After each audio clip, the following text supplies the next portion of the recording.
Wingi nek ning undangannya saya beri judul terlena, terlena. Tapi ini sebetulnya terlenanya akan kita coret malam hari ini. Terlenanya dicoret, diganti apa? Tergugah. Ngomong-ngomong soal terlena, jenengan teringat dengan peribahasa, apa? Sebagai kata dalam tempurung. Nah, kenapa kok kata dalam tempurung itu terlena? Menurut ceritanya nek kata ning jero tempurung itu dia ya melompatnya paling dhuwur adalah setinggi tempurung, tidak akan melebihi tempurungnya. Kapan dia bisa melompat lebih tinggi? Ketika tempurungnya semakin terbuka. Selama tempurungnya jek nutup ya piyambake rumangsane ya di tempurung itu sudah paling hebat. Melompat ra iso dhuwur yo sak dhuwur-dhuwure ya apa yang ada di dalam tempurung. Ini tak kasih ilustrasi seperti itu. Nah, maka gambarnya adalah tempurungnya mulai kita buka. Nanti terakhir tempurung ini akan dibuang sehingga yang tadinya napa? Telena itu menjadi tergugah karena tempurungnya wis hilang. Cah cilik niku biasanya dikandani le sesuk awake dhewe arep piknik misalnya. Arep ning kolam renang misalnya. Niku biasane nek anak kula niku nggih. Nek anak kula nek ngerti sesuk meh dijak dolan niku biasane tangine gasi. Gasi malah kadang-kadang saking senenge ra iso turu. Lah ini dua ilustrasi ini. Yang atas itu cah tangi turu ning ora ngerti arep apa, ora ono kabar apa-apa dari orang tuanya. Yang kedua itu dia semangat atau dia dikabari sesuk arep dolan. Coba sing lebih semangat A apa B? Sambil diseruput kopi ini jawab A atau B? B. Karena ada apa? Ada gambaran, ada yang tujuh, ada bayangan sesuk arep ngopo. Okay. Dia lebih semangat. Nah, ini sekarang bicara ada batu bata, ada pasir, ada semen. Nah, terus ono tukang A, B, C. Sing A wi ora ngerti meh digawe apa kuwi mau. Sing B ngerti dikandani. Targetmu adalah nggawe tembok. Sing C nggawe gedongan gede. A, B, C sing paling ora semangat yang mana? A, karena dia nggak tahu ini arep pak kapake. Ya paling ya mung garap terus arep ngopo bingung nggak tahu. Nah, yang B tentu lebih semangat daripada A, ngerti, oh gaya tembok berarti kudu ngene. Sing C luwih semangat meneh karena yang akan dibangun sesuatu yang lebih besar. Sepakat nggih? Situasi ini tergambar nggih? Tergambar. Oke. Ini santai sambil diseruput, aku ya nyeruput.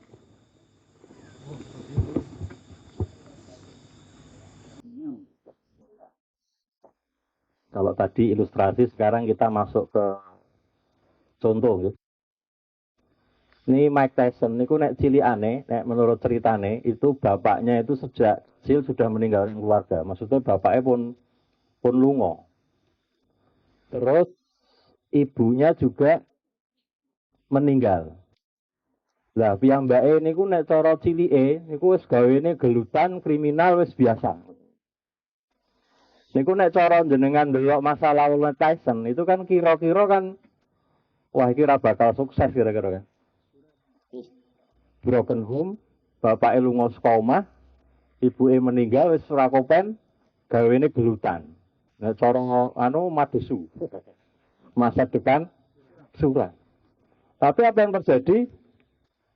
Ternyata dia justru menjadi juara dunia kelas berat pertama termuda yaitu di usia 20 tahun.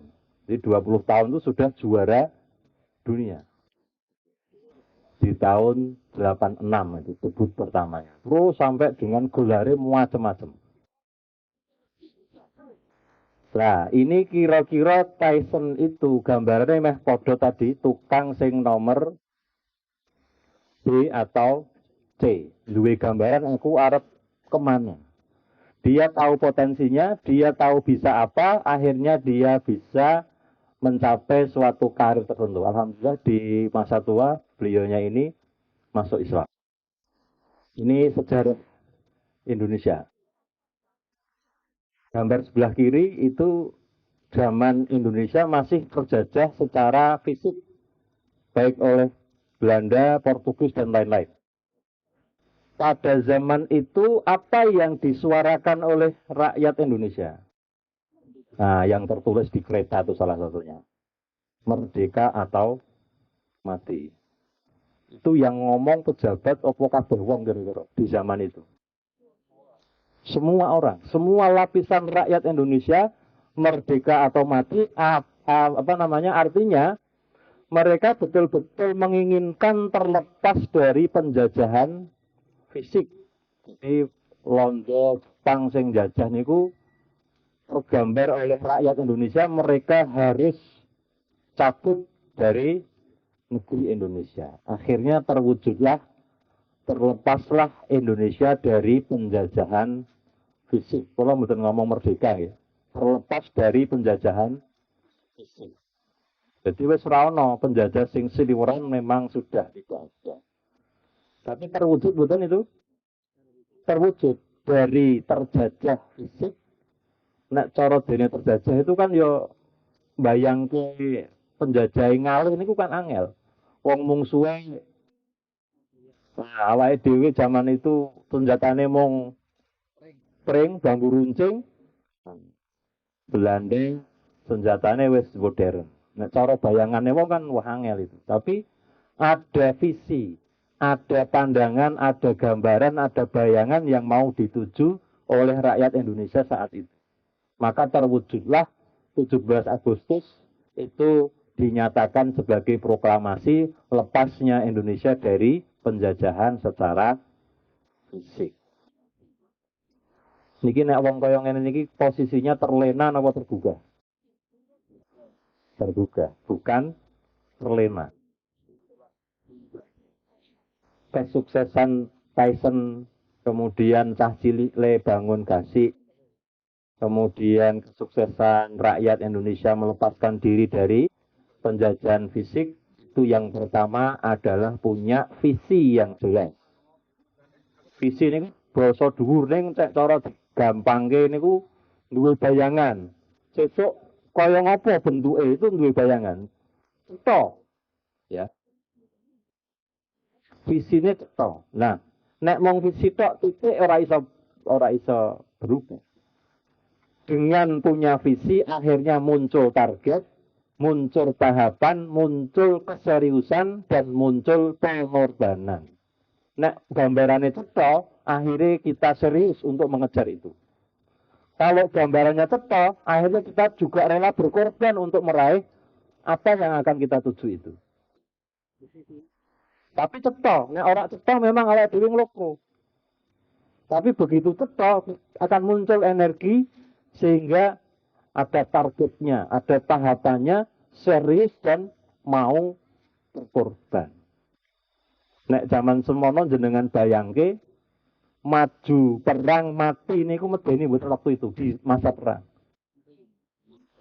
Yo medeni ning ora wedi.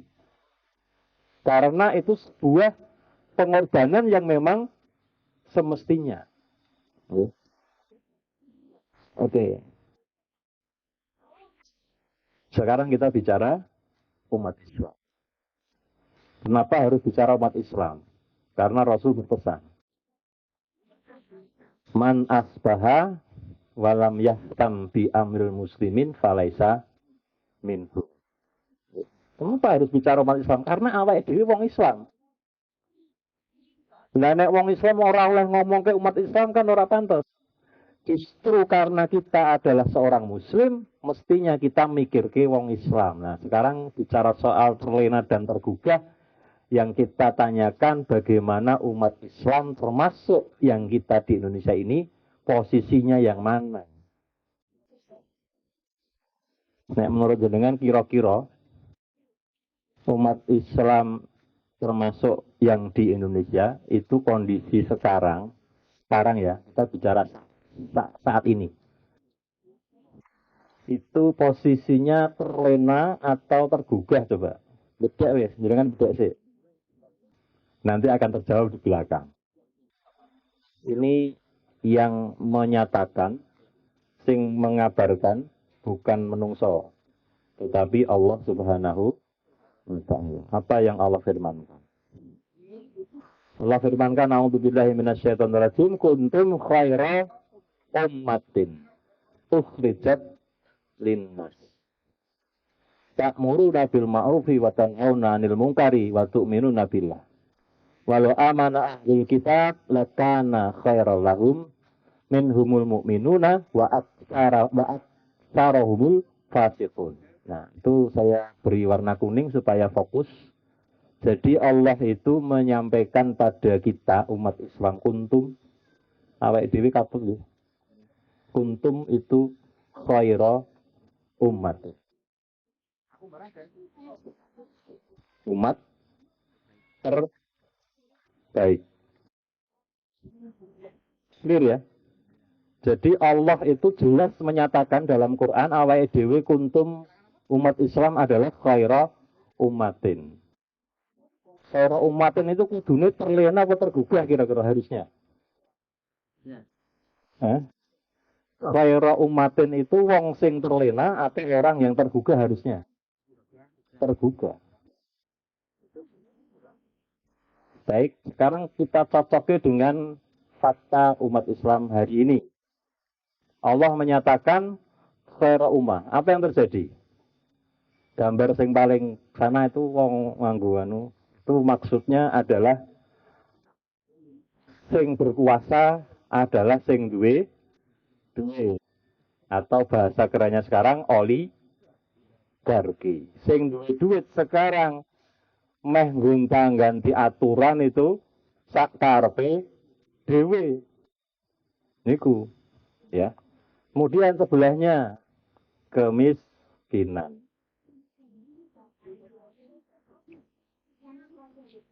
Kemiskinan memang semboyane ngaten kan?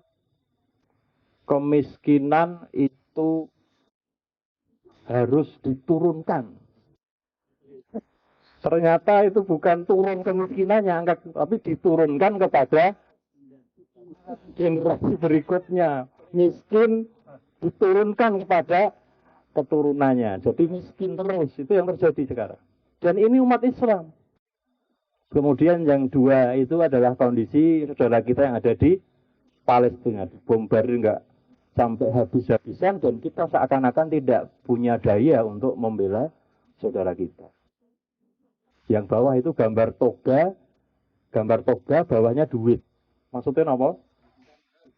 Pendidikan mahal. Niki kula nggih pun rasake niki nek. Nah, terus yang gambar rangkulan itu maksudnya kita umat Islam generasi kita dilanda yang namanya seks bebas.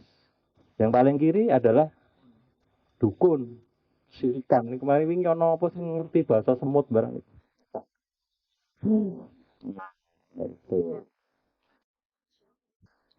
Coba jenengan perhatikan ini terjadi apa tidak? Yang tadi ada di gambar itu hari ini jadi apa enggak? Cocok enggak dengan khaira ummah yang tadi disebut di surat Ali Imran ayat 110? Cocok enggak? Sesuai. Sing salah napa? Quran tidak mungkin salah. Berarti yang ada masalah adalah pada diri kita. Diri umat Islam ini yang ada persoalan yang harus kita cari. Berarti kenapa ada masalah? Nah, ini jawabannya. terlena gitu. Nah, sekarang kita coba urai ya kesimpulan yang didapat dari kondisi hari ini bahwa umat Islam itu belum terbaik. Hari ini belum terbaik. Setuju mbak ini? Hari ini umat Islam belum menjadi umat terbaik. Nek dirunut-runut kudune terbaik kok iso ora terbaik. Punya potensi untuk menjadi terbaik tapi kok tidak terbaik.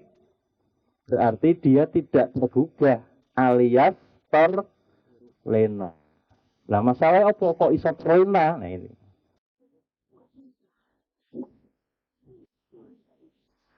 Kondisi terlena akhirnya ini sama dengan tadi bocah sing tangi isuk ning ora ana kabar arep duduk ning dindi. Akhirnya ya tangi tok.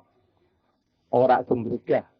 Mah bahkan ngelakep balik rumah mungkin ya.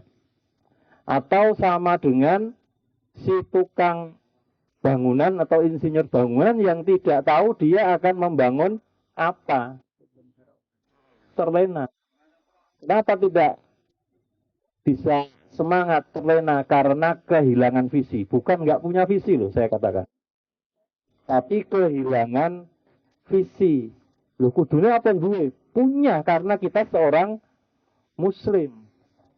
Di mana Islam itu ajaran yang langsung Allah sampaikan melalui Nabi kita Nabi Muhammad SAW yang ini memberikan visi yang luar biasa kepada kita sebagai seorang muslim. Berarti bukan nggak punya visi kita ini, tapi kehilangan visi, hilang. Visinya hilang. Akhirnya yang terjadi adalah apa? Terlena. Ya, bukan terlalu kan lumayan ramah. Jadi terlena. Sampai di sini bisa dipahami. Jadi terlenanya itu gara-gara satu, yaitu kehilangan visi. Dalam bahasa lain, jauh dari Islam. Umat Islam punya potensi, yaitu dinul Islam itu sendiri, yang sudah terbukti bisa membangkitkan kok so tidak bangkit, berarti ya hilang, visinya hilang. Tidak ada pada tubuh umat. Kita pengennya kan tidak terlena terus ya. Harus menjadi umat Islam yang tergugah. Bukan terlena kok diopeni. Harus berubah menjadi tergugah. Akhirnya nanti sesuai dengan yang Allah nyatakan. Yaitu khaira ummatin. Dari mana kita mengawali supaya menuju umat terbaik. Supaya menuju khaira ummatin. Karena tadi visinya hilang. Berarti kembalikan visinya. Visi yang hilang itu kembalikan. Hadirkan lagi di tubuh umat Islam. Jadi sing mau nih orang ngerti gambaran sebagai seorang muslim menjadi punya gambaran. Kalau sudah punya gambaran, dia akan terbuka.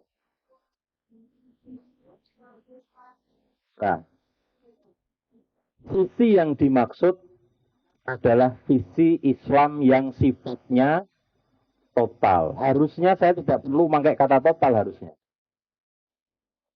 Tetapi menjadi perlu ditambahi kata total karena hari ini ketika kita mengatakan visi Islam seakan-akan tidak total. Ketika bicara visi Islam seakan-akan hanya bicara Islam secara spiritual. Maka menjadi perlu hari ini untuk kita katakan visi Islam total. Dengan visi Islam total, maka pada benak umat akan muncul visi yang bisa melihat peradaban secara besar.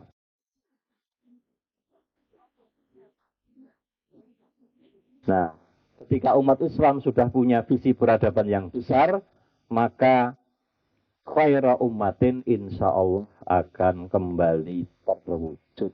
Ya, saya katakan kembali terwujud. Karena dulu umat Islam sudah membuktikan betul-betul menjadi khairah umat. Ini stepnya. Untuk tergugah, maka kita harus punya visi, mengembalikan visi. Saat ini, visi seorang muslim ditutup tempurung. Tempurungnya macam-macam ini, hari ini. Tempurungnya ada sekulerisme. Itu menutup umat Islam sehingga tidak bisa melihat visinya. Ditutup oleh sekulerisme. Ditutup oleh demokrasi. Ditutup oleh kapitalisme. Ditutup oleh hubud dunia. Ditutup oleh macam-macam. Ini kandel sekali tempurungnya itu.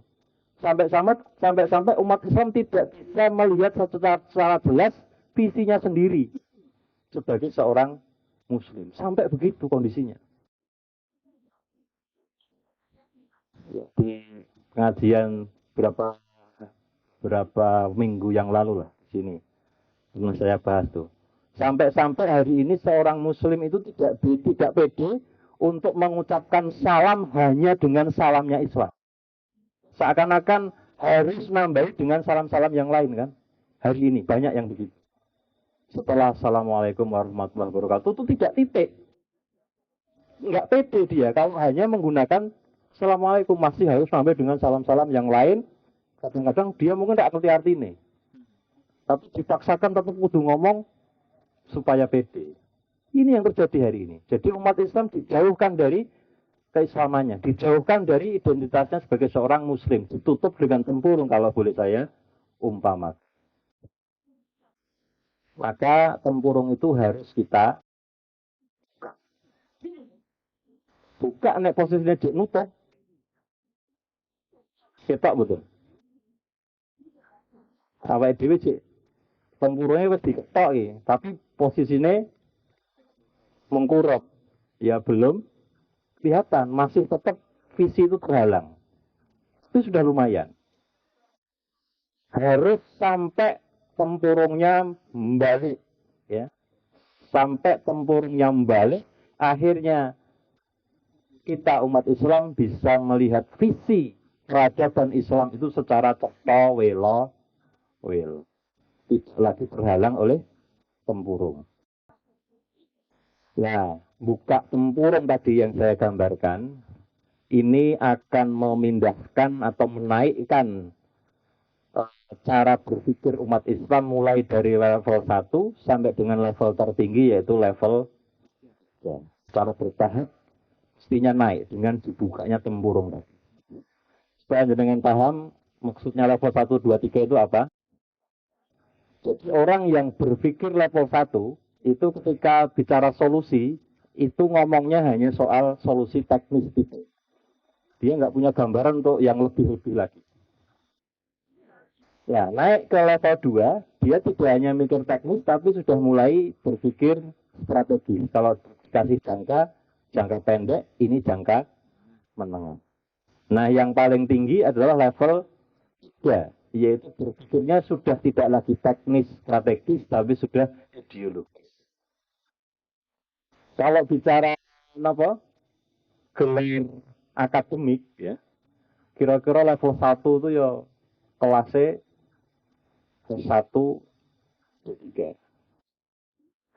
Level 2 itu S2. Level 3 itu sudah cara akademik ya kira-kira profesor, bahkan lebih tinggi dari profesor. Baik, supaya jenengan cetok, kita bicara macet. Antara level 1, level 2, level 3 itu masih solusinya beda. Level 1 itu bicara teknis. Macet. Berarti kudu ditambahi jalan. Pertama mungkin saya belum ditambahi jalan, tambah ke sih. Teknis. Terus diambah itu macet apa kira-kira? Tambahi jalan yang dhuwure. Cek kurang meneh tambahi ngisore. terus begitu. Tapi itu teknis. Tapi kenyataannya ya ribet ya. Maksudnya nggak barbar. Kalau hanya berhenti sampai pada titik teknis. Tidak salah sih. Tidak salah. Tapi kalau hanya berhenti di teknis, penyelesaiannya bersifat jangka pendek. Oke. Sing level 2 rada tinggi sih. Wah, Jakarta macet. Apa solusinya? Pindah ibu kota. Itu lumayan loh. Lumayan loh. Tak sekedar ngambak ke jalan, tak nambah wah itu macet banget kok pindah wae. Ya itu lumayan setelah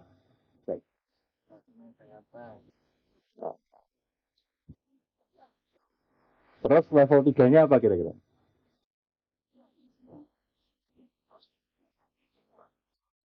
Bisa nggak jenengan hubungkan kemacetan ini dengan maksiat?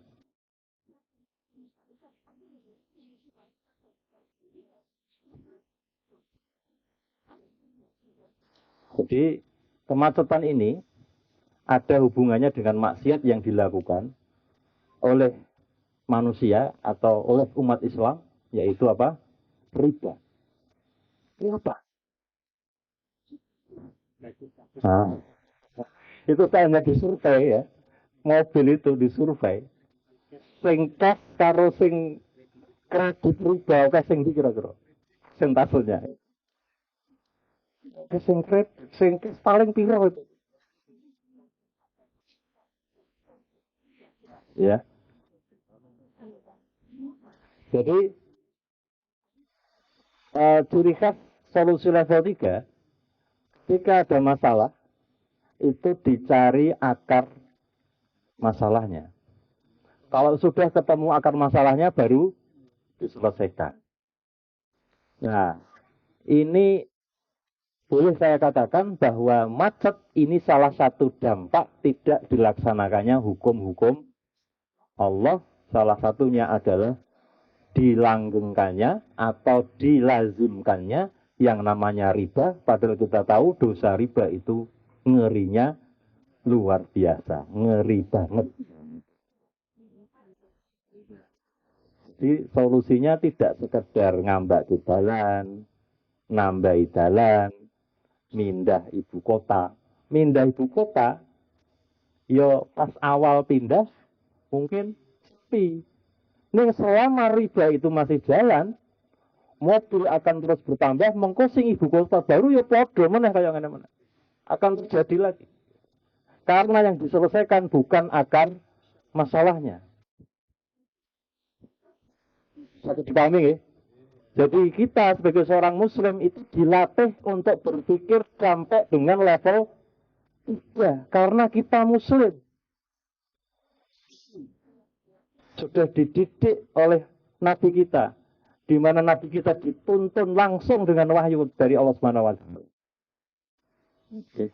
Jadi jenengan sebagai seorang muslim ketika mendalami Islam secara sungguh-sungguh,